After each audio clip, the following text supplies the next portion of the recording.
आणि बरोबर निवडणूक आयोगाच्या माध्यमातून बंद केले. बाकीच्या योजना सुरू आहेत, पण निवडणूक आयोगाला असा त्याने वापरलाय की योजना बंद केली, आम्ही नाही केली, निवडणूक आयोगाने केली.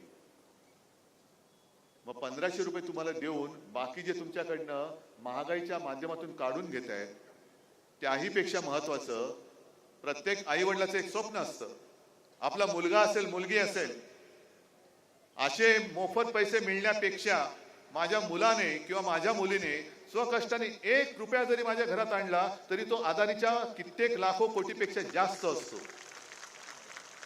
बरोबर आहे का चूक आहे? मग जे आपण ठरवलंय की महाराष्ट्राचं लुटलेलं वैभव मी पुन्हा आणून दाखवणार आहे. जेवढा रोजगार त्यांनी नेलाय, एक 2-3च गोष्टी सांगतो तुम्हाला. कोरोनाच्या काळामध्ये आपण 6.5 लाख कोटींचे सामंजस्य करार केले होते. त्याच्यामध्ये गेल्या आठवड्यात एक 8-15 दिवसापूर्वी असेल, अहमदाबादला जे मोदीजींनी मोठं उद्घाटन केलं ना, टाटा एअरबस, हा प्रकल्प आपण नागपूरमध्ये आणत होतो. मेडिकल डिव्हाइस पार्क हा प्रकल्प आपण संभाजीनगरला आणत होतो. बल्क ड्रग पार्क हा प्रकल्प आपण रायगडमध्ये आणत होतो. असे अनेक उद्योग विभागवार आपण आणत होतो. आणि केवळ एकच उद्योग तुम्हाला मी सांगेन, मेडिकल डिव्हाइस पार्क जो आहे तो जर का मराठवाड्यात आला असता तर त्या माध्यमातून जवळपास 1 लाख लोकांना तिथे रोजगार मिळाला असता. 1 लाख.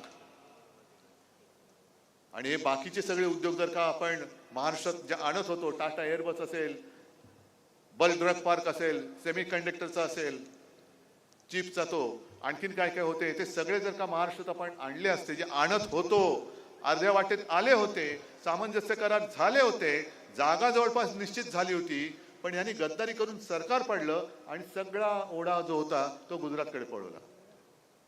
महाराष्ट्राचं किती नुकसान झालं? जवळपास 5 लाख लोकांच्या रोजगाराचा फटका हा महाराष्ट्राला पडला. 5 लाख म्हणजे किती कुटुंब झाली?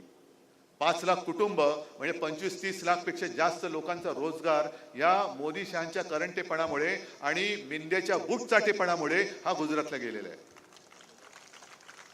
हे एवढं नुकसान झालं तरी सुद्धा आम्ही पुन्हा तुम्हाला निवडून द्यायचं?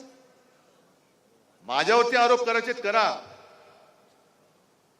पण माझं सरकार का पडलं? कारण तुम्हाला मी महाराष्ट्र लुटायला देत नव्हतो. अरे काय हिम्मत होती यांची महाराष्ट्राकडे वाकड्या नजरेने बघायची? मग हे सहन नाही झालं. महाराष्ट्र पुढे चाललाय. कोरोना काळामध्ये सुद्धा महाराष्ट्राने एवढे सामंजस्य करार केले कसे? मग पाड त्याचं सरकार. आणि आपले लाचार गेले तिकडे. सगळं काही दिलं होतं ना, मंत्रीपद दिलं. अगदी 2012 नंतर, मी गर्वाने नाही म्हणणार, पण जे खरं ते सांगतो की मी या दाढीवाल्याला मंत्री केला नसता त्याच्या आयुष्यात कधीतरी मंत्र्याची खुर्ची दिसली असती? याच्या मुलाला घरातनं उचलून बोल्यावरती चढवला नसता तर हा कधीतरी खासदार झाला असता? मग एवढं सगळं देऊन सुद्धा जो आपल्यावरती वार करतोय आणि महाराष्ट्र विकून दिल्लीची चाकरी करतोय, तो पुढची तयारी कसली करत असेल याचा विचार करा. नाही, त्याच्याबद्दल मला काही हे नाही, उलट मला अभिमान आहे की एका साध्या माणसाला आपण वरती नेला. हे मला अभिमान आहे.